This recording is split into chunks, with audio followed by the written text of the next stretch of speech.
Basically आज हमने जो काम करना है वो कल मैंने आपको कहा था कि हम कोई सा भी एक लेआउट स्टार्ट करेंगे। अभी ये मैटर नहीं करता कि हम कौन सा लेआउट बना रहे हैं, ये मैटर करता है कि हमने जितने कॉन्सेप्ट्स पढ़े हैं उन सारों को ऑल टुगेदर करके किसी एक प्रोजेक्ट में अप्लाई करके देखें और उससे एक रियल टाइम एप्लीकेशन का हमें अंदाज़ा हो जाएगा कि कैसे बनती है और उसकी कॉम्प्लेक्सिटीज़ को कैसे ओवरकम किया जाता है अगर कोई कॉम्प्लेक्सिटीज़ आती हैं।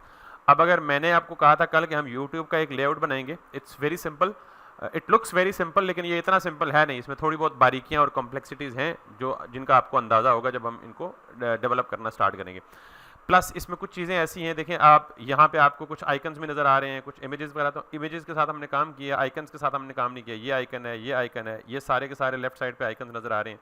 ये स्क्रॉल बार्स की कैसे वर्किंग होती है, और फिर ये काम तो खैर जावास्क्रिप्ट का इंटरेक्टिविटी, ये तो अभी हम फिलहाल नहीं कर सकते, यानी जो क्लिक करें तो क्लिक पे ये इंटरेक्टिव। उसके बाद बाकी ये सारा काम हम कोशिश करेंगे कि जितना इसके क्लोज जा सकें उतना जाएं। 100% डिटो नहीं होगा जब तक हम, ज़ाहिर है इसकी अभी font size apply, font faces या फ़ॉन्ट फैमिलीज़ का जिक्र करना है, आइकन्स वगैरह की मैचिंग करनी है और बहुत सारी चीज़ें हैं, लेकिन हम बिल्कुल कोशिश करेंगे कि जितना हम इसके क्लोज जा सकें उतना हम जाएं। तो आज हम ये वाला लेआउट बनाएंगे, लेकिन उससे पहले चूंकि कल की क्लास की रिकॉर्डिंग नहीं हो सकी, तो कल जो कॉन्सेप्ट्स हमने पढ़े थे, कॉन्सेप्ट्स तो नहीं, सिर्फ एक बॉक्स मॉडल पढ़ा था जो कि बहुत इंपॉर्टेंट है, बहुत ज़्यादा यूज़ होता है। हम तकरीबन 2 से 3 मिनट में उसको रिकैप करते हैं और फिर हम इस लेआउट को प्रॉपर बनाना स्टार्ट करते हैं। So let's begin. मैं एक नया फोल्डर बनाऊंगा। आपको पता है कि जब भी आप नया प्रोजेक्ट बनाएं तो उसको हम हमेशा नए फोल्डर में रखें और उस प्रोजेक्ट से रिलेटेड सारी चीज़ें इसी फोल्डर के अंदर मौजूद होनी चाहिए। तो मैं इस प्रोजेक्ट को नाम देता हूँ जी यूट्यूब क्लोन। क्लोन का मतलब होता है कॉपी या डिटो उसका, बिल्कुल वैसी ही चीज़। तो मैं इसको ओपन कर लेता हूँ विद VS कोड और यहाँ पे जाके इनिशियल बेसिक स्ट्रक्चर सेटअप कर लेते हैं। प्लानिंग इज़ वेरी इंपॉर्टेंट, ठीक है। So not let me create the first file which is index.html और उसके साथ ही मुझे क्या करना है, यहाँ पे एक style.css। अच्छा, आज से पहले ना मैं ये काम यूँ करता आया हूँ कि एक इंडेक्स की फ़ाइल बनाई और एक उसके साथ स्टाइल की फ़ाइल बनाई। अब चूंकि हम थोड़ा सा बड़ा काम करने जा रहे हैं, एक पूरा प्रोजेक्ट बनाने जा रहे हैं, तो इस प्रोजेक्ट में हो सकता है कि हमारी CSS की फाइल्स एक से ज़्यादा हों। रियल टाइम प्रोजेक्ट्स में CSS की फाइल्स एक से ज़्यादा हो सकती हैं, जावास्क्रिप्ट की फाइल्स भी हो सकती हैं और इमेजेस भी बहुत ज़्यादा हो सकते हैं। आपने देखा होगा बहुत ज़्यादा इमेजेस और आइकन्स भी इस्तेमाल हो रहे हैं। तो just for the better organization of assets और रिसोर्सेज, आप इंडेक्स के साथ डायरेक्ट CSS की फाइल में बने हुए एक फोल्डर क्रिएट कर लें, फाइल की जगह फोल्डर क्रिएट कर लें और उस फोल्डर को नाम दे दें एसेट्स। एसेट्स का मतलब ये होता है कि वो तमाम की तमाम चीज़ें, चाहे वो इमेज की फॉर्म में हो, चाहे वो स्टाइल शीट की फॉर्म में हो, चाहे वो जावास्क्रिप्ट की फाइल में हो, वो सारी की सारी चीज़ों को हम नॉर्मली क्या बोलते हैं, एसेट्स बोलते हैं। तो एसेट्स को हम किसके अंदर रखेंगे, एसेट्स के फोल्डर के अंदर। इस एसेट्स के फोल्डर के अंदर, अच्छा ये फोल्डर नहीं बनाएंगे तब भी काम चलेगा, कोई एतराज़ कोई ऑब्जेक्शन नहीं है, लेकिन ये ज़रा बेहतर प्रोफेशनल तरीका है। इस एसेट्स के फोल्डर में आके हम फिर 3 फोल्डर बनाएंगे। आप हमेशा याद रख लें कि आप जब भी कोई छोटे से छोटा प्रोजेक्ट बनाएं या बड़े से बड़ा प्रोजेक्ट बनाएं, आप ऐसे ही काम करेंगे। रूट फोल्डर में, हमारा रूट फोल्डर कौन सा है, यूट्यूब क्लोन, उसके अंदर आप एक फोल्डर बनाएं एसेट्स के नाम से और एक फाइल बनाएं index.html के नाम से। एसेट्स के फोल्डर के अंदर जाके 3 मजीद फोल्डर बनाएं, विच इज़ CSS का फोल्डर, इस पे दोबारा जाके JS का फोल्डर और इस एसेट पे दोबारा जाके इमेजेस का फोल्डर। तो यानी ये अगर मैं दोबारा इसको मिनिमाइज करके आपको फोल्डर दिखाऊं तो ये हमारा रूट फोल्डर है। इस रूट फोल्डर के अंदर हमारे पास एक index.html की फाइल है और एक एसेट्स नाम के फोल्डर है। इस एसेट नाम के फोल्डर को ओपन करेंगे तो इसके अंदर मजीद कितने फोल्डर होंगे, 3। ये तीनों फोल्डर अभी के लिए खाली हैं, हमें जब जब जरूरत पड़ेगी जो जो चीज़ तो हमें इनके अंदर आके रखनी है। That's the folder structure. अच्छा, इसके बाद मैंने बेसिक जो HTML का लेआउट है वो बना लिया यहाँ पे यूँ करके, और साथ ही में मैंने यहाँ पे जाके CSS की जितनी फाइल्स होंगी, मेक श्योर कि आपके प्रोजेक्ट में CSS की फाइल्स एक से ज़्यादा हो सकती हैं, तो जितनी भी फाइल्स होंगी वो किस फोल्डर में रखेंगे, CSS के। तो यहाँ CSS के फोल्डर को सेलेक्ट करके मैंने यहाँ पे एक फाइल बनाई जिसको मैंने नाम दिया style.css। और अब अगर इस CSS की फाइल को मुझे HTML की फाइल के साथ लिंक करना है तो आपको पता है लिंक कहाँ करेंगे हम, हेड के अंदर, और हेड के अंदर यहाँ पे आप देंगे, अब आप पूरा पाथ देंगे। अब आप style.css नहीं लिखेंगे, पूरा पाथ कहाँ से शुरू होता है, एसेट्स के फोल्डर, उसके अंदर कौन सा फोल्डर है, CSS, और उसके अंदर कौन सा फोल्डर है, style.css। तो ये एक फाइल का कंप्लीट पाथ बन गया। गो इनसाइड एसेट्स, उसके अंदर आपको एक और फोल्डर मिलेगा CSS का, उसके अंदर आपको मिलेगी एक शीट style.css। ये दोनों चीज़ें आपस में लिंक होगी। अब हमने करना ही है, कल का रीकैप, और फिर रीकैप के बाद इसी चीज़ को मैं मिटा के सारा यहीं से स्टार्ट करूंगा। कल का रीकैप ये था बेसिकली कि आपके पास दो तरह के एलिमेंट्स होते हैं, डिस्प्ले वाइज एक होता है या बिहेवियर वाइज, एक होता है ब्लॉक लेवल एलिमेंट्स और एक होते हैं इनलाइन एलिमेंट्स। आपको दोनों का बिहेवियर पता है कि block level elements occupy full available width, और अगर कोई विड्थ ना हो तो वो किसकी विड्थ ऑक्यूपाई करते हैं, व्यू पोर्ट की विड्थ ऑक्यूपाई करते हैं। तो दूसरे यानी ये तो एक ब्लॉक लेवल एलिमेंट्स का डिफॉल्ट बिहेवियर है। दूसरे एलिमेंट्स की टाइप होती है inline elements. Inline element does not occupy the full available space. वो कितनी स्पेस ऑक्यूपाई करते हैं, दे occupy the space only required by their content, यानी जितना उनका कंटेंट होगा तो उतनी वो स्पेस ऑक्यूपाई करेंगे। ठीक, अब मिसाल के तौर पे हमारे पास, मैंने कल मिसाल दी थी जी कि एक H1 है, H1 में मैं लिख देता हूँ जी टेस्ट। तो बेसिकली ये जो H1 होता है by default, let me open it up, ये जो H1 होता है ये ब्लॉक लेवल एलिमेंट होता है, और ब्लॉक लेवल का मतलब ये है कि ये फुल विड्थ ऑक्यूपाई करता है। अच्छा, हमें क्या पता फुल विड्थ ऑक्यूपाई करता है, देखने से तो नहीं पता लगता, पता लगेगा जब जहाँ हम कोई सेकंड एलिमेंट लिखेंगे तो वो इसके सामने नहीं आ पाएगा, नीचे आ जाएगा, या हम इसे बैकग्राउंड कलर दे दें तो फिर भी हमें पता लग जाता है कि ये कितनी स्पेस ऑक्यूपाई करता है।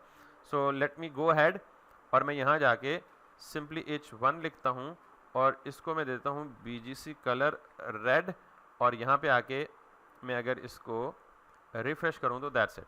अब सिर्फ इसने ये काम किया। अब आप देख लें इसके टॉप पे भी स्पेसिंग है, बॉटम पे भी स्पेसिंग है, लेफ्ट पे भी स्पेसिंग है, राइट पे भी स्पेसिंग है, और आपको ये पता है क्यों है?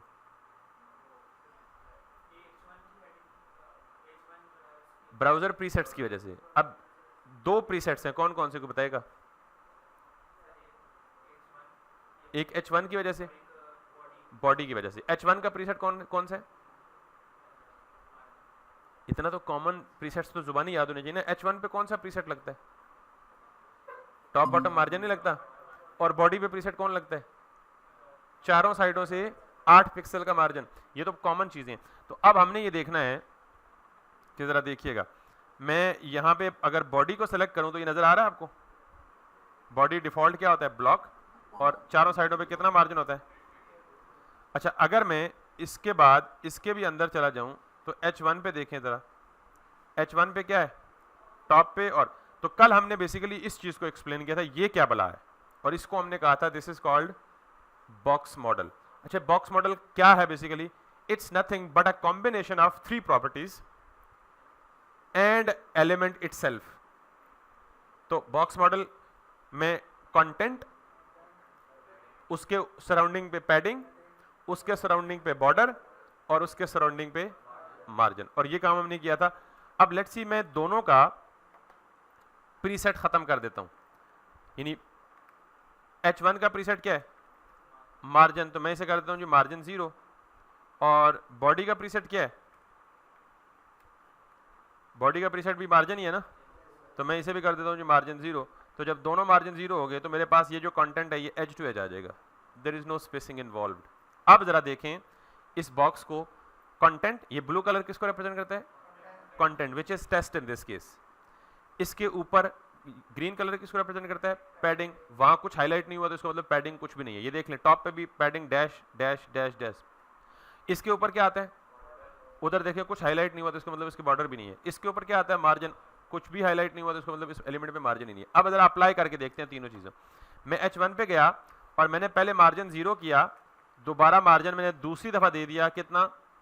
15 पिक्सल्स। तो क्या होगा? ये इसने मार्जिन सारा का सारा 0 कर दिया, और मैंने कहा था जो प्रॉपर्टी बाद में आएगी वो पहले वाली को ओवरराइड कर देगी, तो इसने क्या कर दिया? चारों साइड पे 15 पिक्सल मार्जिन दे दिया। अब जरा दोबारा बॉक्स मॉडल को देखें तो ये नजर आ रहा है आपको? 15 15 15 और 15, और ऊपर देखें वो हाईलाइट भी हो रहा है उसी कलर में। इसी तरह अब अगर मैं बॉर्डर अप्लाई करूंगा तो बॉर्डर मार्जिन से बाहर आएगा या अंदर आएगा? अंदर, बिकॉज ये बॉक्स मॉडल आप देख रहे हैं। ठीक है, सो लेट्स सी। अब मैं इसको अप्लाई करता हूं जी, BORDER, बॉर्डर 3 पिक्सल सॉलिड, और कोई भी कलर दे दें, इसको ग्रीन दे दें। ठीक है, सो अब अगर आप देखेंगे तो we can have this one. तो मार्जिन बाहर आया, उसके अंदर क्या आया? बॉर्डर। अब अगर मैं इसको पैडिंग भी दे दूं तो पैडिंग किधर आएगी? इसके अंदर आएगी, ठीक है, 20 पिक्सल पैडिंग दे देते। तो अब ये टेस्ट और इसके बॉर्डर के दरमियान फासला बढ़ जाएगा, and that's what, and this is called a box model. अब ये देख लें, अंदर ब्लू कलर कंटेंट को रिप्रेजेंट कर रहा है विच इज टेस्ट इटसेल्फ, उसके बाहर क्या है पैडिंग, उसके बाहर क्या है बॉर्डर, और उसके बाहर क्या है, that was the box model in nutshell. और ये हमारा कल का टॉपिक था। सबको क्लियर है? अब इस बॉक्स मॉडल की वजह से एक प्रॉब्लम आता है, लेकिन वो प्रॉब्लम जब आएगा तब बताऊंगा और उसका सोल्यूशन भी तब बताऊंगा। समझ आ गई बात? अभी बताया भी तो समझ नहीं आएगा, लिहाजा मैं पहले से वार्न कर रहा हूं कि बॉक्स मॉडल की वजह से एक प्रॉब्लम आता है और उस प्रॉब्लम को हम रिजॉल्व तब करेंगे जब हमें वो इशू आएगा। बेसिकली वो बॉक्स साइजिंग से रिलेटेड इशू है, और बॉक्स साइजिंग का मतलब क्या है, कैलकुलेशन है छोटी सी, वो हम डिस्कस कर लेंगे। But now this is something that we discussed in yesterday's class. तो अब हम ये काम करते हैं, देखिए नॉर्मली आपको पता है कि हमारे पास अभी तक हमने जितने भी टैग्स पढ़े हैं, किन किन टैग्स पे ब्राउजर प्रीसेट अप्लाई करता है, कोई बता सकता है? बॉडी पे अप्लाई करता है, और H1 पे अप्लाई करता है, और H1 पे नहीं, H1 से लेकर H6 सारी हेडिंग्स पे अप्लाई करता है, पैराग्राफ पे भी अप्लाई करता है, UL पे भी अप्लाई करता है, LI पे भी अप्लाई करता है। एटलीस्ट ये तो है जो हमारे जाने पहचाने हैं।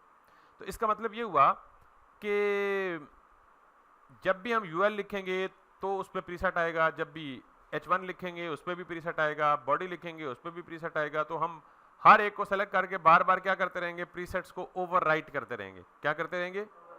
और आपको पता है कि प्रीसेट्स में दो चीजें कॉमन है, प्रीसेट्स या पैडिंग आती है या मार्जिन आती है, इसके अलावा कुछ नहीं आता। हेडिंग के केस में क्या आता है, टॉप बॉटम मार्जिन। UL के केस में क्या आता है, टॉप बॉटम मार्जिन, और लेफ्ट साइड से पैडिंग भी आती है। तो जब भी प्रीसेट्स आएंगे, ज्यादातर, मतलब मैं 100% नहीं कह रहा, लेकिन ज्यादातर प्रीसेट्स किस फॉर्म में होंगे, मार्जिन या पैडिंग की फॉर्म में। तो अब जरा देखें कि मैं अगर यहां पे बॉडी लिखने के बजाय स्टैटिक लिख दूं, जहां भी आप स्टैटिक लिखा हुआ देखें ना, स्टैटिक का मतलब होता है ऑल। हमने CSS के सेलेक्टर्स पढ़े हैं ना, ID सेलेक्टर हैश से सेलेक्ट होता है, और वो किसको सेलेक्ट करता है, HTML में जितनी IDs होती हैं, ID तो यूनिक होती है, एक ही होती है, तो वो सिर्फ उस ID को पकड़ता है। दूसरा सेलेक्टर कौन सा पढ़ा हमने, क्लास सेलेक्टर पढ़ा है। तो जब हम क्लास का नाम देते हैं डॉट के साथ, तो वो किसको पकड़ता है, पूरे HTML में जितनी भी उस नाम की क्लासेस होती हैं उनको पकड़ता है या उनको सेलेक्ट करता है। तीसरा सेलेक्टर हमने पढ़ा टैग नेम, यानी अगर हम H1 लिखें तो आपके पूरे के पूरे डॉक्यूमेंट में जितने H1 होंगे उन सारों को सेलेक्ट कर लेगा। ये चौथा सेलेक्टर है स्टैटिक, और स्टैटिक हम कहते हैं वाइल्ड कार्ड। ये सेलेक्टर क्या कहता है,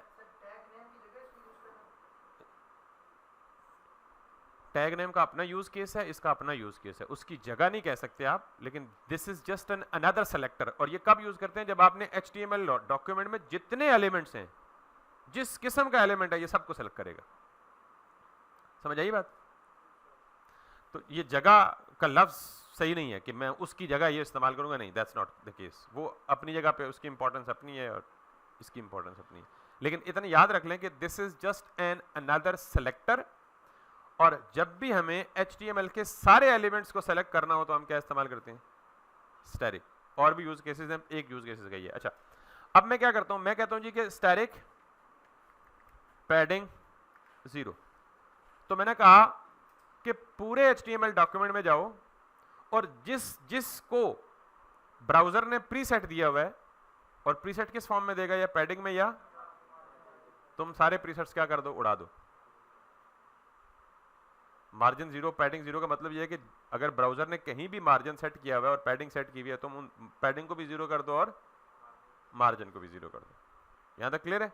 अब जरा देखिएगा, अब मैं यहां पे लिखता हूं H1, प्रीसेट आना चाहिए ना,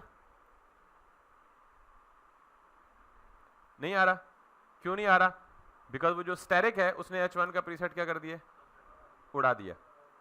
अब मैं P लिखता हूं तो P भी कोई प्रीसेट नहीं उठाएगा, बिल्कुल जुड़ के आ रहा है उसके ऊपर। समझ आ गई बात? तो this is something that is again also important कि अगर हमें, अच्छा अब अगली बात, अब हम स्टार्ट करने लगे हैं जी अपना लेआउट प्रॉपर यूट्यूब वाला जो हम डिसाइड किया था।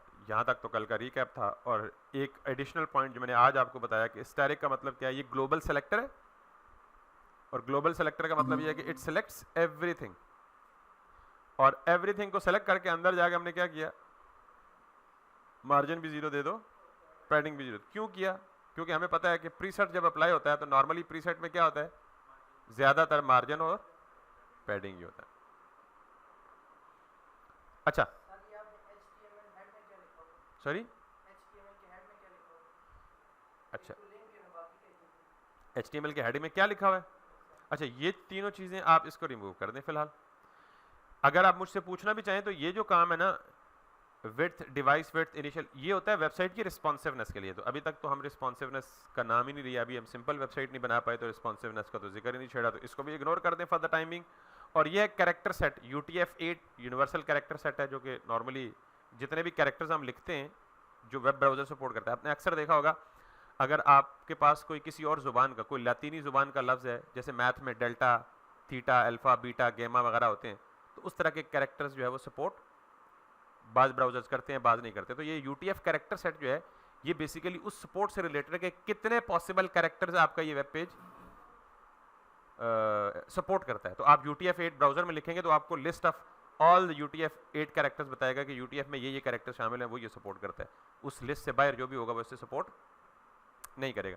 तो you are safe to ignore these two things unless कि हम डिस्कस नहीं करते रिस्पॉन्सिव।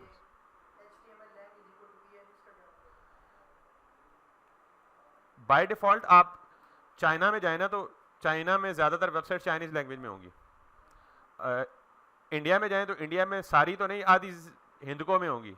तो ये बेसिकली लैंग्वेज स्पेसिफाई करने के लिए। तो हम बेसिकली किस लैंग्वेज को इस पेज की सपोर्ट, क्योंकि आपको पता है वेबसाइट्स भी डिफरेंट लैंग्वेज, मल्टी लैंग्वेजेस में होती हैं। आप अरबियन कंट्री की कोई वेबसाइट ओपन कर लें तो वो किस में होगी?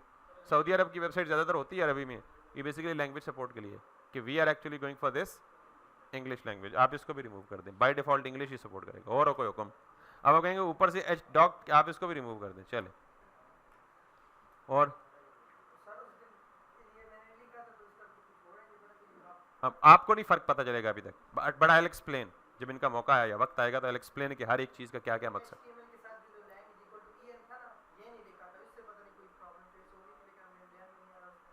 चलें, जब प्रॉब्लम फेस हुई तो मुझे बताइएगा। अभी अभी इट्स नॉट डूइंग एनीथिंग, हमें कोई मसला नहीं दे रहा अभी, ठीक है। तो जब मसला दिया तो हम उसको मसले को डिस्कस भी कर लेंगे, but it's for the languages, ठीक है। एनीवेज जी, तो हमने सारी इररेलेवेंट चीज़ जिससे आप खफा हो रहे थे हमने मिटा दी। चलें, खुश। अब अच्छा, ये क्या है टाइटल? ये जो है आपके वेब पेज के यहाँ पे जो टैब पे शो होता है ना, ये वो चीज़ है। यहाँ जो कुछ भी लिखेंगे मिसाल के तौर पे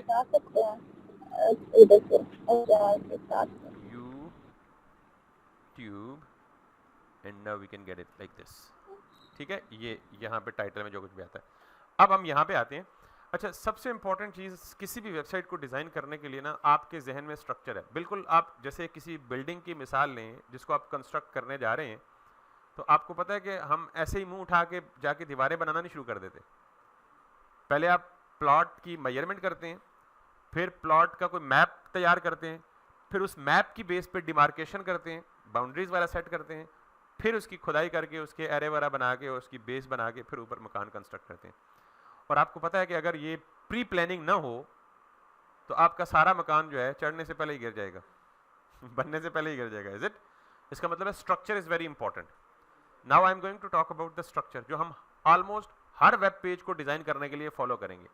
और वो स्ट्रक्चर को मैंने तशबीह दी है किससे? ये जो मकान की प्री प्लानिंग है, ठीक। एक वेबसाइट टिपिकली या ब्रॉडली 3 हिस्सों पे मुश्तमिल होती है, एक पूरी website. Let me show you how. अगर हम इस वेबसाइट की बात करें ना, तो if I go all the way to the down, वैसे YouTube का तो स्ट्रक्चर ये है कि ये कंटेंट लोड होता है बेस्ड ऑन स्क्रॉलिंग। जो हम स्क्रॉल करते हैं तो कंटेंट लोड होता जाता है और मजीद लोड होता जाता है, होता जाता है। तो इसकी खास लिमिट है जहां तक ये जाके एंड होता है, और उस एंड के बाद इसका नीचे एक फुटर होगा, जिस फुटर पे कॉपीराइट इन्फॉर्मेशन होगी या कुछ सजे खबे कोई कॉन्टैक्ट डिटेल होगी। नॉर्मली अगर आप किसी और वेबसाइट को देखें तो वो ज़्यादा आपको यूजफुल नजर आएगी। मिसाल के तौर पे मैं कहता हूँ जी, यस, मैं अगर यहाँ माइक्रोसॉफ्ट की वेबसाइट दिखाऊँ ना आपको, तो इस पे भी होगा, लेकिन हमें पता नहीं इसमें इसके बॉटम तक कब पहुंचेंगे, लिहाजा हम इजीली ये देख लें। ये एक वेबसाइट है, आप देखें तो इसके बिल्कुल बॉटम पे ना ये पूरा का पूरा साइट मैप है, यानी पूरी की पूरी वेबसाइट की जो नेविगेशन लिंक्स मौजूद हैं वो यहाँ बॉटम में दिए गए होते हैं। तो इस वेबसाइट के 3 हिस्से हैं ब्रॉडली, हम हर वेबसाइट को इसी तरह स्ट्रक्चर करेंगे। 3 हिस्से कौन कौन से हैं? ये जो हिस्सा है, let me draw it, this is called, इसको हम क्या कहेंगे, फुटर एरिया कहेंगे। वेबसाइट का मतलब नाम इसलिए दिया कि it does exist at the bottom of the page, that's why it is called a footer. दूसरा इस वेबसाइट का एरिया है which is kind of, no thanks करें, नॉर्मली वेबसाइट के टॉप के एरिया में नेविगेशन होती है, मेन्यू बार होता है। तो इस हिस्से को सिर्फ, या इसमें समटाइम ये वाला स्लाइडर भी शामिल होता है, इस हिस्से को हम क्या बोलते हैं, वेबसाइट का हेडर पार्ट। तो वेबसाइट के कितने हिस्से हो गए? 2, एक हेडर और एक footer. Anything in between header and footer is called as main area. Main area का मतलब जहां एक्चुअली आपके वेबसाइट के सारे कंटेंट, तस्वीरें, वीडियोस, जो इन्फॉर्मेशन भी आप वहां डालना चाह रहे हैं वो आएगी। तो वो कहाँ आएगी? इन बिटवीन हेडर एंड फुटर। तो मेजरली समटाइम मेन एरिया बहुत बड़ा होता है, देखें यहां से स्टार्ट हो रहा है मेन एरिया और स्क्रॉल करें ऑल द वे यहां तक खत्म हो रहा है। तो इस मेन एरिया को बेटर मैनेजेबिलिटी के लिए हम डिफरेंट सेक्शंस में डिवाइड कर देते हैं। ये जो नाम मैं दबा दबा के ले रहा हूं ना, इसका एक मकसद है। सेक्शंस में, हेडर में और फुटर में 3 इंपॉर्टेंट नाम लिए मैंने, हेडर, फुटर, सेक्शन। तो अब देखें ये मेन एरिया और मेन एरिया बहुत बड़ा है, यहां से लेके यहां तक। तो फिर हम मेन एरिया को डिवाइड कर देते हैं किसमें? सेक्शंस में। मिसाल के तौर पे अगर आप देखें तो ये वाला सारा एरिया, इसको मैं क्या कह दूंगा? एक सेक्शन। Got it? इसी तरह ये वाला सारा एरिया जो है इसको मैं क्या कह दूंगा? सेक्शन 2। इसी तरह ये वाला जो सारा एरिया है इसको मैं क्या कह दूंगा? सेक्शन 3। तो मैंने कितनी बातें बोली हैं? अच्छा, मैं जरा साथ साथ ड्रॉ कर देता हूं जितनी भी बातें बोली हैं। Let me draw it in a very very simple and notepad. ये जितनी कहानियां मैं सुना रहा हूं, ये कहानियां अगर आपके ज़हन में बैठ गई तो बहुत आसानी होगी आपको। मैंने अभी तक कितनी वेबसाइट के कितने हिस्से बोले हैं जी बेटा? पहला हिस्सा मैंने बोला, ये समझें कि पूरी की पूरी आपके पास व्यू पोर्ट है, और इसमें मैंने कहा जी कि पहला हिस्सा हमारा वेबसाइट का क्या कहलाता है जी? हेडर। दूसरा हिस्सा बॉटम पे क्या कहलाता है जी? फुटर। और तीसरा हिस्सा क्या कहलाता है जी? मेन। तीसरा हिस्सा क्या कहलाता है? मेन। अब मेन के अंदर क्या होता है? Let me change the colour. Main के अंदर ये होता है जी हमारा, लेट सपोज ये एक सेक्शन हो गया, ये दूसरा सेक्शन हो गया, ये तीसरा सेक्शन हो गया, और जितने मर्जी सेक्शंस हो सकते हैं उसमें स्क्रॉलिंग ऐड हो जाएगी। अच्छा, अब ये मैं आप सोच रहे होंगे लेफ्ट साइड पे एरिया क्यों छोड़ा है? तो अभी जो मैंने माइक्रोसॉफ्ट देखी है वेबसाइट, उसका सेक्शन तो पूरी स्क्रीन पे है ना, विड्थ वाइज, लेकिन जो यूट्यूब है उसके साइड पे एक यूं साइड बार बनी पड़ी है, तो इसको हम बोलते हैं असाइड। क्या बोलते हैं? वैसे साइड से असाइड, ए लगा लें बीच में। तो ये जो चीजें मैंने सारे लफ्ज बोले ना, ये बड़े इंपॉर्टेंट है। इसको मैंने क्या बोला है जी? हेडर। इसको मैंने क्या बोला है जी? सेक्शन 1, या सिर्फ सेक्शन कह लें, इसको भी सेक्शन कह लें, इसको भी क्या कह लें? सेक्शन कह लें, इसको क्या कह लें? फुटर कह लें, और इसको क्या कह लें? असाइड। अब मुझे बताएं कि ये लेआउट आप बना सकते हैं नहीं बना सकते? बना सकते हैं ना, यही हमने यूट्यूब बनाना है। साइड में जो बार है उसे असाइड बार कहते हैं। अब इनके नामों से वाकफियत रखनी है आपने। मैं इस इमेज को सेव कर लेता हूं फॉर द लेटर यूज, और ये काम। अब हमने अब तक यहां इसकी प्लानिंग करनी है। तो सबसे पहले आप बॉडी में आए और अपनी वो जो डिमार्केशन है ना, लैंड डिमार्केशन, और उसकी सेपरेशन, कहाँ रूम बनना है, कहाँ किचन बनना है, कहाँ कार पोर्च बनना है, कहाँ टीवी लॉन्च बनना है, कहाँ ड्राइंग रूम बनना है, कहाँ डाइनिंग बननी है, क्या क्या बनना है, तो वो हमें प्लानिंग करते हैं। सबसे पहले हमने एक डिव बनानी है जिसको हमने कहना है साइट रैपर। ये यूं समझे कि उस पूरे प्लाट की 4 दीवारी है, सब कुछ इसके अंदर आना है। तो आपने एक ग्लोबल पेरेंट बना लिया और आप हमेशा ये काम करेंगे, उसको साइट रैपर दे दे, नाम क्लास का कुछ भी दे दे। ये पूरा व्यू पोर्ट बिल्कुल ये उसको रिप्रेजेंट करेगा। ठीक हो गई बात। इसके अंदर कितने सेक्शंस बनाने हैं? एटलीस्ट तीन। एटलीस्ट तीन का मतलब क्या है कि 3 से ज्यादा भी हो सकते हैं। तो एटलीस्ट 3 का मतलब क्या है कि पहला सेक्शन बनाना है मैंने हेडर। अब देखें बनाई मैंने डिव ही है, लेकिन डिव को क्लास का नाम क्या दे दिया, ताकि हम उस इमेज के साथ अपने आप को सिंक कर पाएं कि हम कहां हेडर बना रहे हैं, कहां फुटर बना रहे हैं। इसके बाद इसका जो दूसरा पार्ट है वो क्या होगा, और इसका जो तीसरा पार्ट है वो क्या आएगा। तो ये देखें एग्जैक्ट ये चीज बन गई या नहीं बनी।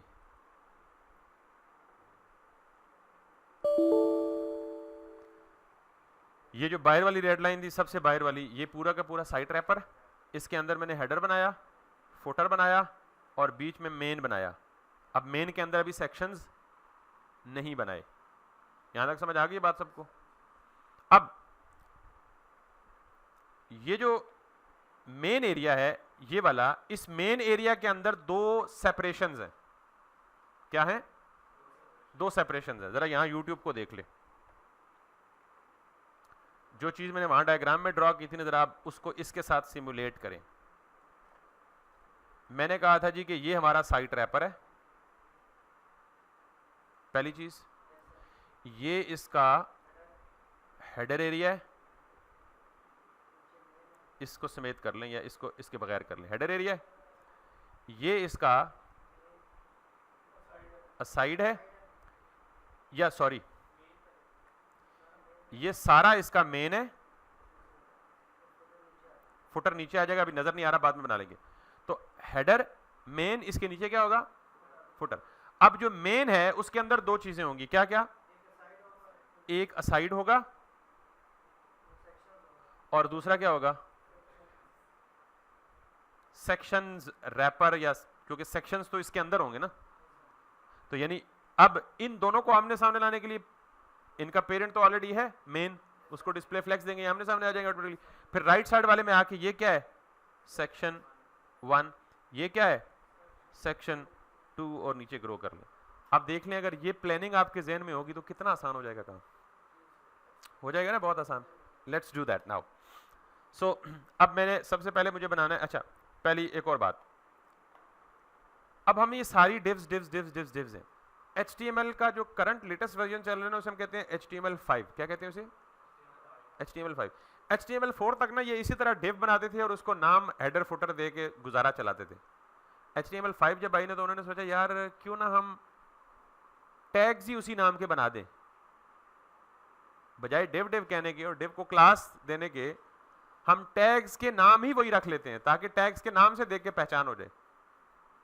तो इसका मतलब ये है कि HTML5 में हेडर बनाने के लिए हेडर की क्लास के बजाय आप टैग का नाम ही हेडर इस्तेमाल कर सकते हैं।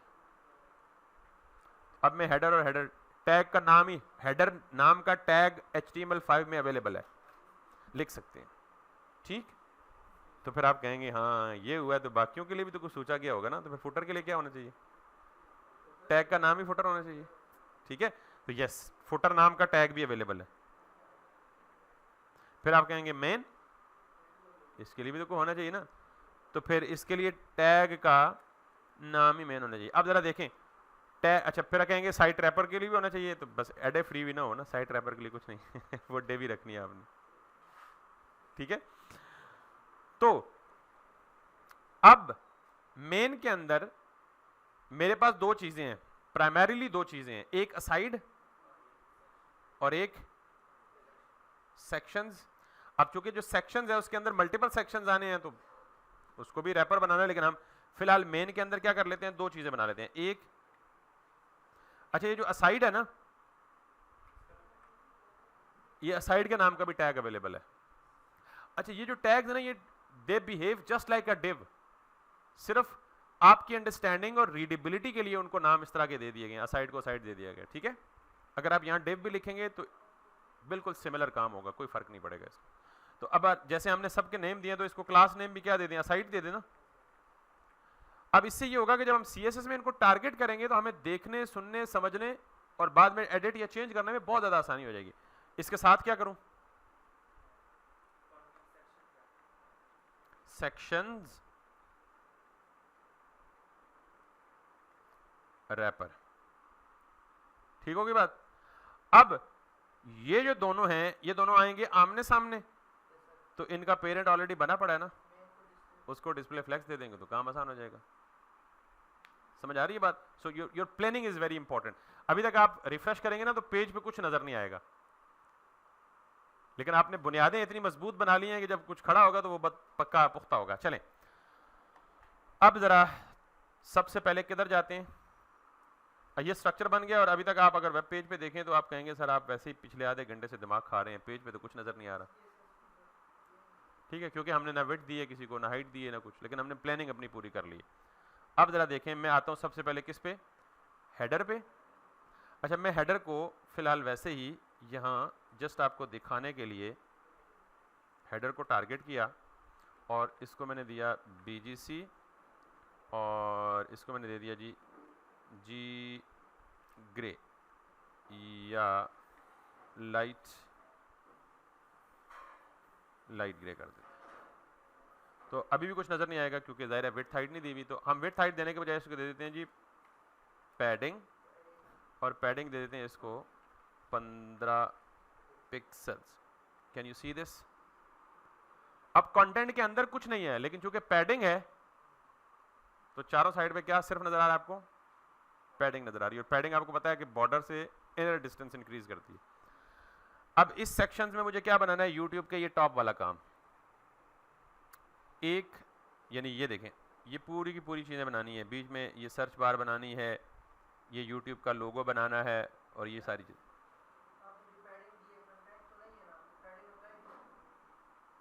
अच्छा, कंटेंट नहीं है तो पैडिंग किस पे अप्लाई हुई है?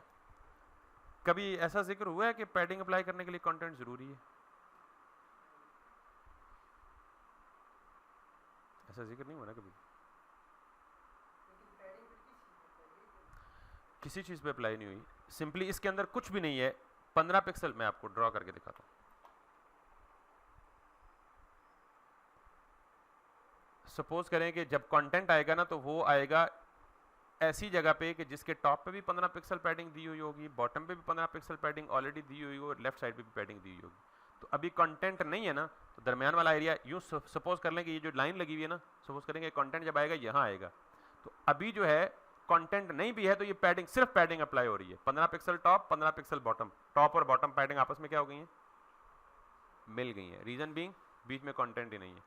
15 पिक्सल लेफ्ट और 15 pixel right. Let me show you once more. Inspect करें और यहां पे जाएं, ये नजर आ रहा है ग्रीन कलर का एरिया, और ग्रीन कलर किसको रिप्रेजेंट करता है? इधर लेफ्ट में जाके पैडिंग पे। अब चूंकि बीच में कंटेंट कुछ भी नहीं है तो ये बॉक्स मॉडल शो नहीं कर रहा।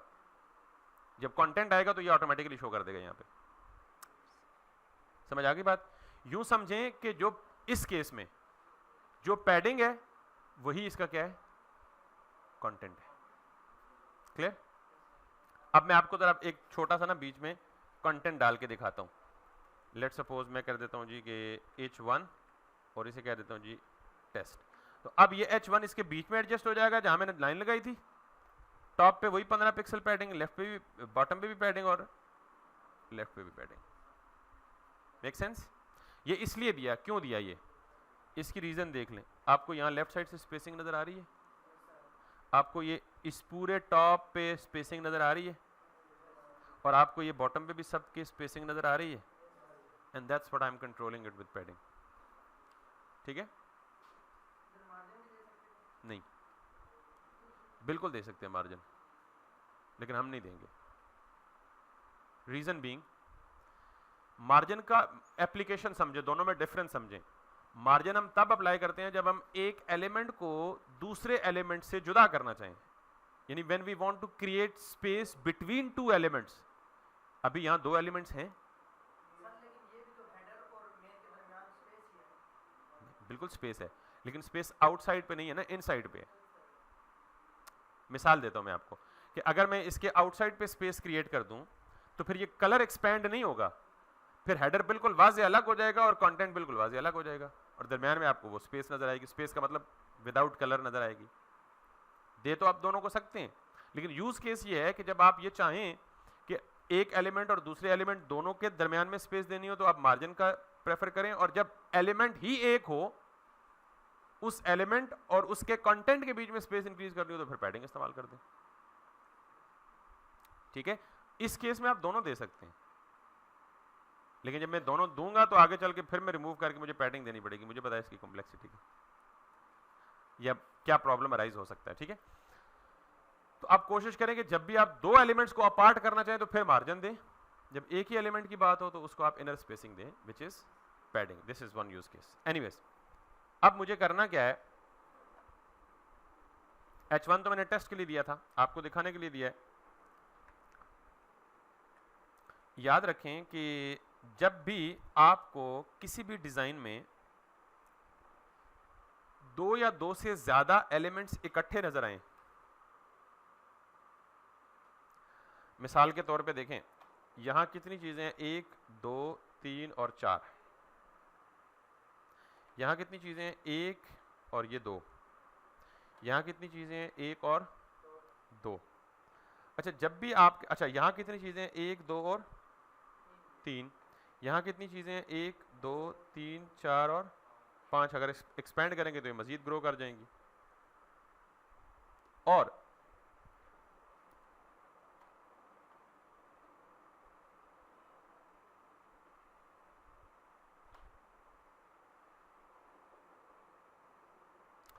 इसके अलावा इसके नीचे जाएं मजीद तो यहां फिर कितनी चीजें हैं, 1 2 3 4 5, 1 2 3 4। बाय द वे, अगर मैं आपसे सवाल पूछूं, ये चीज देखकर आपके जहन में कुछ नजर कुछ आ रहा है, कुछ शरारत सूझ रही है कि ये कैसे बन सकती है? ऐसी कोई चीज बनी बनाई मिलती है हमें, या इससे मिलती जुलती एटलीस्ट मिलती है? लिस्ट।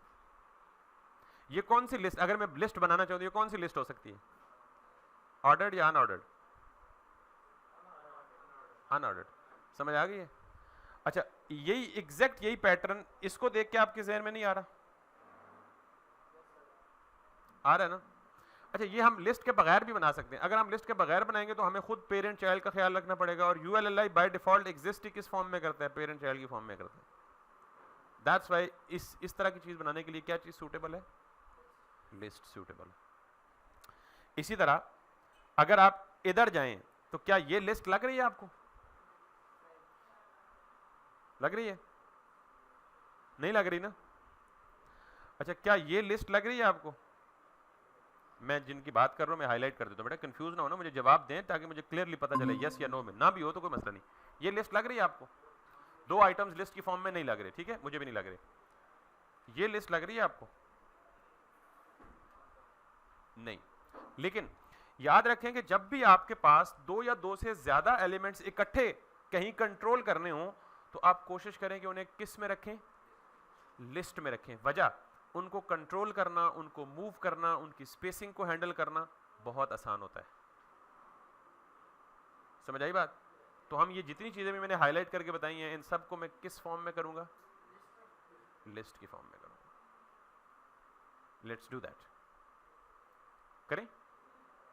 चलो, तो सबसे पहले मैं आता हूं जी हेडर पे, और हेडर के अंदर आके मैं यहां पे बनाऊंगा जी 2 यूएल्स, 3 यूएल्स बनाऊंगा।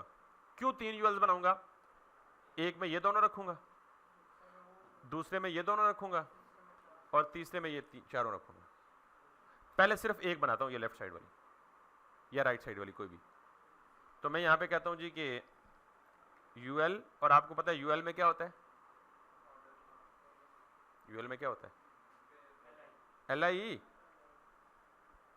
और हमें कितने एलआई चाहिए? पहले एलआई में चाहिए जी हमें फॉर एग्जांपल आइकॉन, आइकन लगाना भी बताऊंगा, और दूसरे में क्या चाहिए हमें? कोई लोगो इमेज या इमेज लोगो। Make sense? लेकिन अभी प्रॉब्लम क्या होगा जरा देखिएगा। आपको पता है लिस्ट का डिफॉल्ट बिहेवियर है कि उसके साथ बुलेट्स भी आते हैं।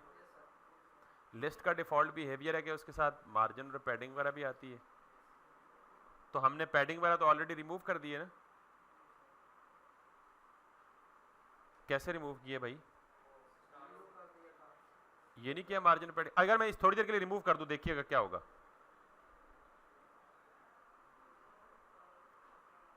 क्योंकि वो प्रीसेट्स वापस आ गए। अब देखें यूएल और एलआई पे कौन से प्रीसेट्स हैं?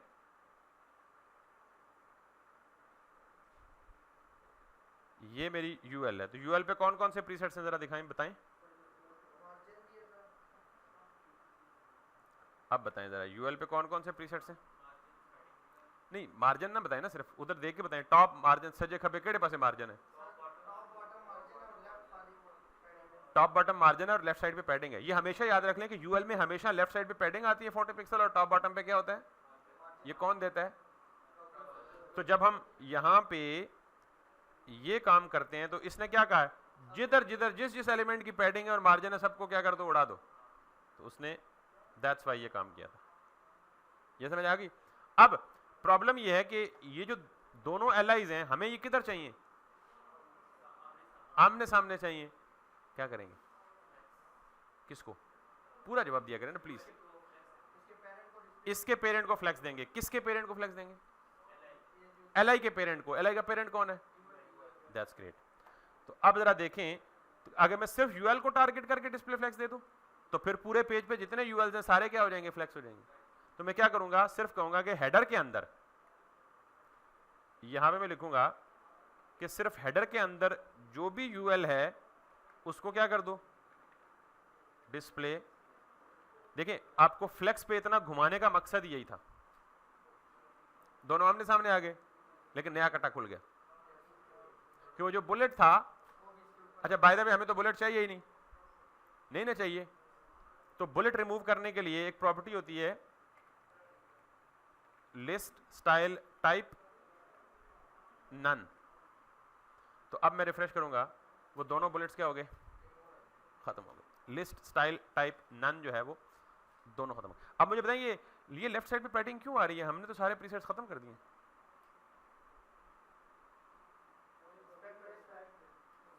इंस्पेक्ट कर लें। वैसे तो आपको खुद पता भी होना चाहिए भाई, इंस्पेक्ट तो ये देखिए यूएल में तो कुछ भी नहीं आ रहा, फिर क्यों आ रही है पैडिंग? देख लें बॉक्स में भी देख लें, ये बॉक्स मॉडल है, ये मैंने यूएल को सेलेक्ट किया है, कहीं से भी पैडिंग नहीं आ रही। किसको? हाँ तो यही तो कह रहा हूं ना, ये तो बोले ना इसके पेरेंट्स से पैडिंग आ रही है भाई, वो ये आ रही है। ऊपर दें, थोड़ा सा ऊपर गया तो उसने बता दिया जी 15-15 पिक्सल आप ही ने तो दी है।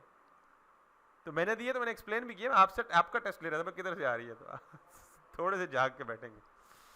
अच्छा अब इन दोनों के दरमियान स्पेसिंग नहीं है। अब जरा मुझे बताएं मार्जिन देंगे पैडिंग देंगे?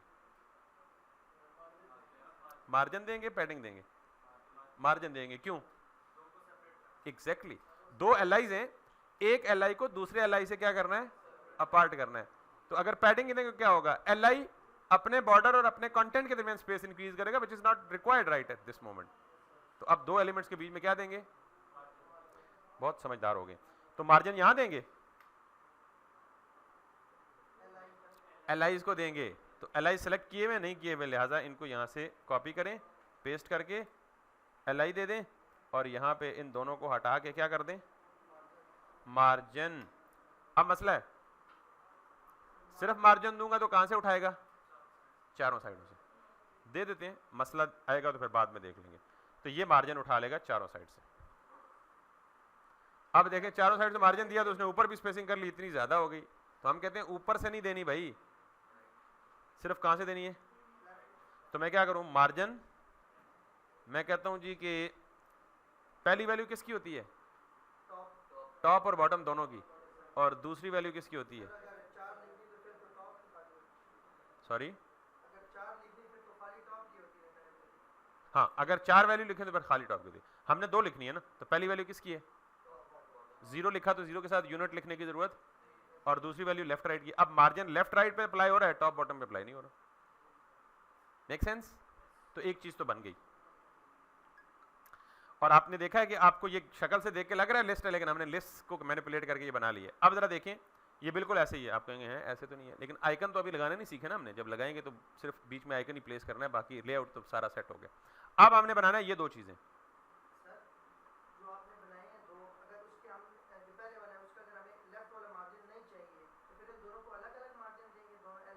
नहीं, आप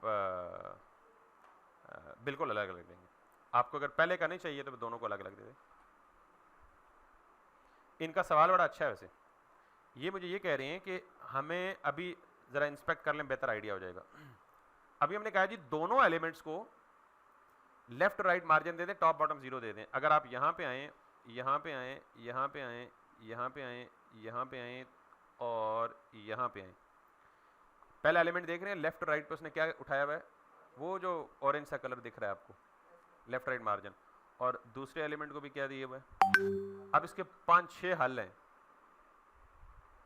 एक हल तो ये है कि आप सिर्फ पहले वाले एल को एडिशनल क्लास दे दें और उसका मार्जिन ओवरराइड करके मार्जिन लेफ्ट 0 कर दें, बाकी सारों को देने दें, या दोनों को अलग अलग मार्जिन दे दें, या एक और है सूडो क्लास या सूडो सेलेक्टर, वो अभी पढ़ाई नहीं है इसलिए उस तरफ जाऊंगा नहीं। असल अप्रोच वो है वैसे इस तरह के कामों के लिए, वो जब पढ़ूंगा तो वापस आ जाऊंगा इधर। Got it?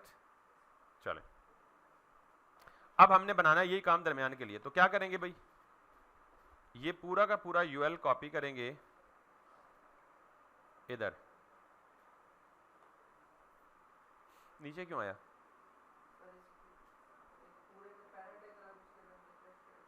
नहीं, नीचे क्यों आया? ब्लॉक? क्या ब्लॉक है? पूरा जवाब नहीं देते ना, मसला ये है ना, आधा जवाब खा जाते हैं। क्या ब्लॉक है?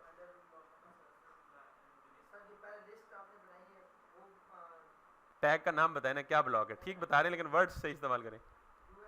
यूएल ब्लॉक है। तो अब दोनों यूएल एक साथ आ गए, तो पहले वाला यूएल दूसरे को नहीं आमने सामने आने दे रहा और दूसरे वाला पहले को नहीं आमने सामने आने दे रहा, तो दोनों क्या हो गए? हल। अच्छा, पेरेंट तो बनाएंगे बाद में, लेकिन आपको पता है हमने तीसरा यूएल भी बनाना है, तो पहले तीसरा भी ना बना लें। और तीसरा ऑब्वियसली कौन सा है? ये तो दूसरा ही हो गया ना, तीसरा ही हो गया। तो हम तीनों यूएल को पहले बना लेते हैं, यानी हम इसी को दोबारा कॉपी करते हैं, और दूसरे वाले में 2 ही एलिमेंट है, तीसरे वाले में 4 एलिमेंट है। अब जरा देख लें यहाँ पे आके, अब आपको पता है कि यूएल यूएल यूएल 3 चाहिए, तीनों आगे ऊपर नीचे क्यों आए? क्योंकि यूएल ब्लॉक लेवल एलिमेंट है। हल, इनको एक पेरेंट में रैप करेंगे और पेरेंट को क्या दे देंगे? Display flex. अच्छा, एक पेरेंट तो इनका ये ऑलरेडी हेडर है, लेकिन हेडर को आप कोशिश करें ना छेड़ें। आप जब भी किसी इनर एलिमेंट, क्योंकि हेडर बहुत सारे और कामों के लिए भी इस्तेमाल होगा, तो आप कोशिश करें कि इनका फ्लेक्स के लिए अपना पेरेंट बना लें खुद से। फ्लेक्स के लिए क्या बना लें? तो मैं इनको कट करूंगा और इसके हेडर के अंदर क्या बनाऊंगा? Header inner. और फ्लेक्स किसको दूंगा? बस, आप तो यकीन माने सारा कॉन्सेप्ट ही समझ गए।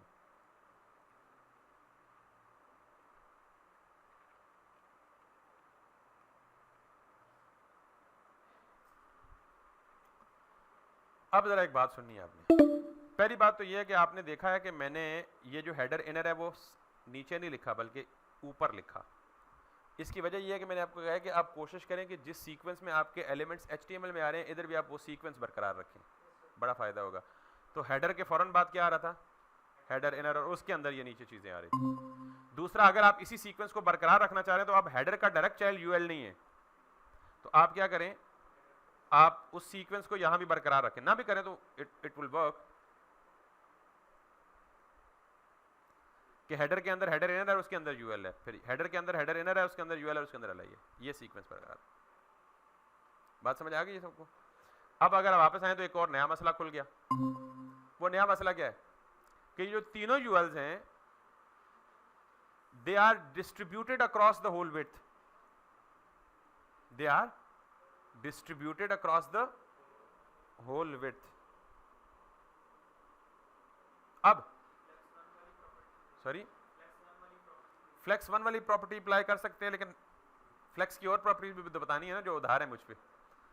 तो फ्लेक्स की अभी तक कितनी प्रॉपर्टी पढ़ी है हमने? डिस्प्ले फ्लेक्स तो पढ़ी लिया पेरेंट को। जब डिस्प्ले फ्लेक्स दें तो जस्टिफाई कंटेंट भी दे सकते हैं, कंटेंट की सेंट्रलाइजेशन के लिए अलाइन आइटम्स भी दे सकते हैं। ठीक है, लेट्स सी इन तीनों को करना क्या है, जरा गौर से सुनिएगा बात क्या है। बात ये है भाई कि ये जो रिमेनिंग अवेलेबल स्पेस है ना, इस स्पेस को उठाओ और तीनों यूएल्स के बीच में या तीनों फ्लेक्स आइटम्स के बीच में इक्वली डिस्ट्रीब्यूट कर दो। जब स्पेस इक्वली डिस्ट्रीब्यूट हो जाएगी तो ऑब्वियसली ये राइट वाला राइट मोस्ट पे चला जाएगा, आधी स्पेस इधर आ जाएगी, आधी स्पेस इधर आ जाएगी। समझ आई बात? अभी समझ आएगी, अगर नहीं आई है तो जरा गौर से देखिएगा। मैंने कहा जी कि ये है जी आपका फ्लेक्स हेडर इनर। मैंने कहा जी आप इसको कहें जस्टिफाई कंटेंट। हमने पढ़ा है अभी सिर्फ सेंटर। जस्टिफाई कंटेंट की पहली वैल्यू कौन सी पढ़ी है? सिर्फ। मैंने कहा जी स्पेस बिटवीन। अच्छा ये क्या मतलब है स्पेस बिटवीन का? मैं बता चुका हूं कि ये जो अवेलेबल स्पेस है रिमेनिंग, इसको उठाओ और फ्लेक्स के जितने चिल्ड्रन हैं सब के बिटवीन डिस्ट्रीब्यूट कर दो। समझ आई बात? अब्बा जी ने घर में 1 दर्जन केले लाए और उन्होंने सबसे बड़े बेटे को कहा बेटा ये 1 दर्जन केले लो और जितने बहन भाई हैं सब में क्या कर दो, इवनली इक्वली डिस्ट्रीब्यूट कर दो। यही काम इधर होगा। अब जरा मैं अगर इसको रिफ्रेश करूं,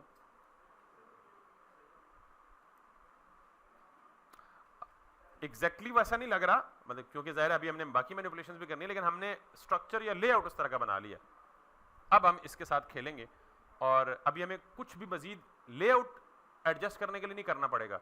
सिर्फ और सिर्फ हम क्या करेंगे, सॉरी बिल्कुल कर सकते हैं, लेकिन मार्जिन से नहीं करेंगे। मैं बार बार ये रेजिस्ट कर रहा हूं कि मार्जिन को सिर्फ और सिर्फ, अच्छा वैसे मैं एक मजे की बात बताऊं कि ये जो फ्लेक्स है ना, ये भी इंटरनली मार्जिन ही यूज कर रहा होगा स्पेसिंग के लिए, लेकिन ये जरा ज्यादा स्मार्ट तरीके से कर रहा है। हम अगर करेंगे ना तो हम मार्जिन से इसको बिल्कुल इन पोजीशंस पे ले आएंगे, लेकिन असल मसला जब आएगा जब हम इनको रीसाइज करेंगे, ये जब किसी छोटी स्क्रीन पे ओपन करेंगे या डिफरेंट रेजोल्यूशन की स्क्रीन पे ओपन करेंगे तो वहां ये खराब ये मसला करेगा। फ्लेक्स को इंटेलिजेंटली यूज करने का फायदा ये है कि ये आपको डिस्टर्ब नहीं करेगा।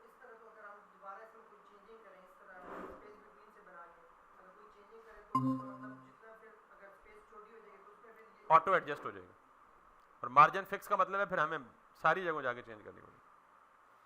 मतलब बहुत सारे फायदे हैं।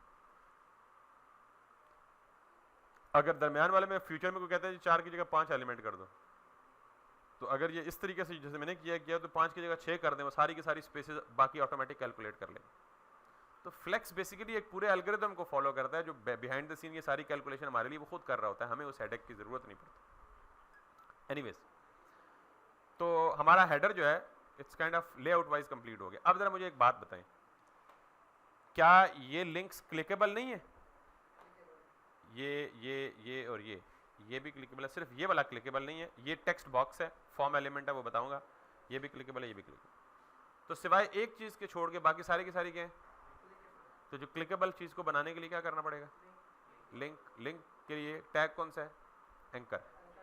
तो अब आप जाएं और यहां जाके सिवाय दरमियान वाला एक, इसके बाकी सारों को क्या कर दें? एंकर टैग में रख दें। ठीक, ये वाला एक एंकर नहीं होगा, बाकी सारे क्या होंगे?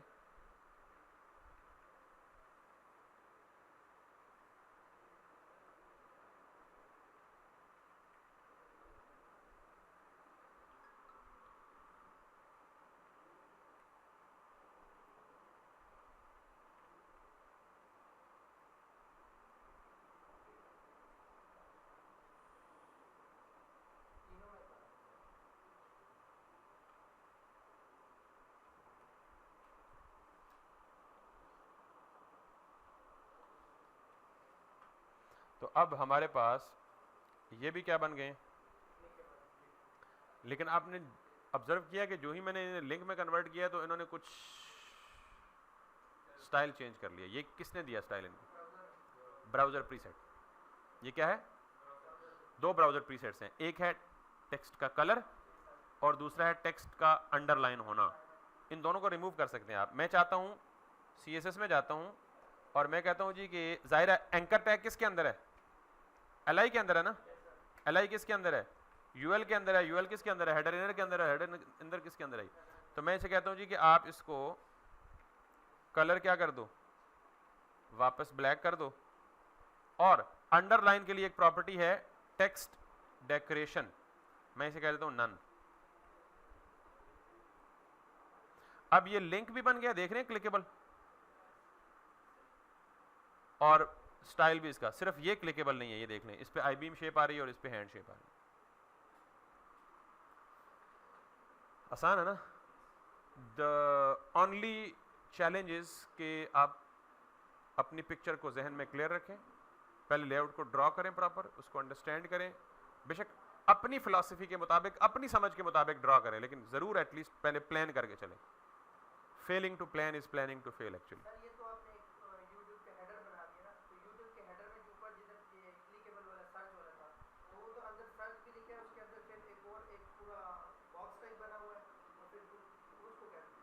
अच्छा, वो बेसिकली डिव है, और वो डिव जो है वो बाय डिफॉल्ट हिडन है, डिस्प्ले नन हुआ है, और जो ही हम उस टेक्स्ट बॉक्स पे फोकस करते हैं वो डिस्प्ले ब्लॉक हो जाता है, दोबारा शो हो जाता है।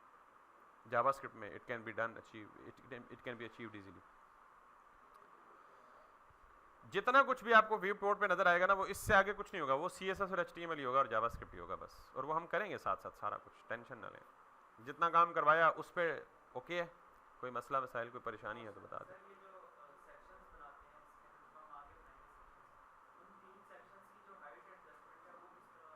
हाइट हम खुद नहीं देंगे, जितना कंटेंट होगा वो उतनी हाइट खुद ही अडॉप्ट करेगा या उठाएगा। फिर एक सवाल अगला ये हो सकता है, और ये वैलिड क्वेश्चन है, कि फिर एक कार्ड की हाइट कम हो सकती है, दूसरे की ज़्यादा हो सकती है, तीसरे की उससे ज़्यादा हो सकती है, उसको कैसे एडजस्ट करेंगे। तो आपने देखा होगा किसी भी वेबसाइट पे जब भी कोई डिस्क्रिप्शन लंबी होती है तो उसके एंड पे ये एलिप्सेस आ जाते हैं। ये इसी चीज़ को मेक श्योर करने के लिए होते हैं कि अगर एक की हाइट ज़्यादा भी है तो वो ज़्यादा ना हो। अब ये बराबर क्यों लग रहे हैं पता है, देखें इसके आगे एलिप्सेस नहीं है, क्यों, इसके टाइटल की लेंथ ही इतनी है।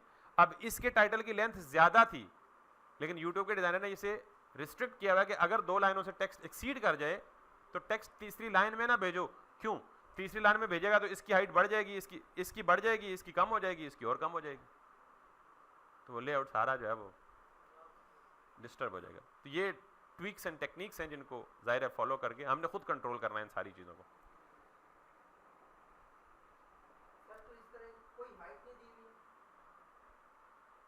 देनी भी नहीं है।